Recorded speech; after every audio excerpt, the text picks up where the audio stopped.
Roasting is a very charismatic activity.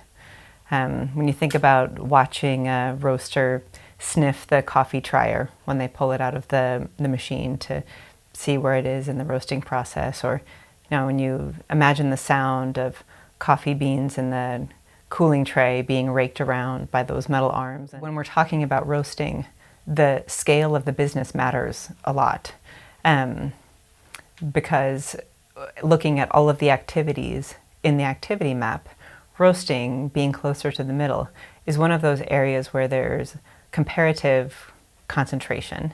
And it's also one of the areas where there's more of the total value of coffee captured here in roasting than in stages like, than in the activities of farming or of brewing, for example. But a small-scale coffee roasting company is going to really struggle to be profitable in a way that would be really familiar to a small cafe or to a small farm. Sometimes roasting and brewing as activities are very closely connected. Like they're done by the same company or even maybe by the same person. But even when they're not explicitly connected, the relationship there is really important, because depending on the way that coffee is roasted and the style of roasting and the level of roast, it's really going to change how that coffee behaves when it's being brewed. And if the person who's doing the brewing isn't cognizant of those differences, then that experience of brewing can be a very frustrating one.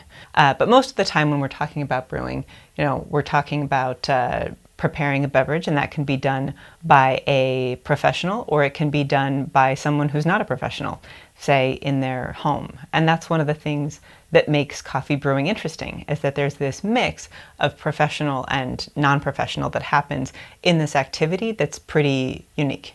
The fact that there are so many people involved in coffee brewing or adjacent to coffee brewing means that there's a lot of potential power here.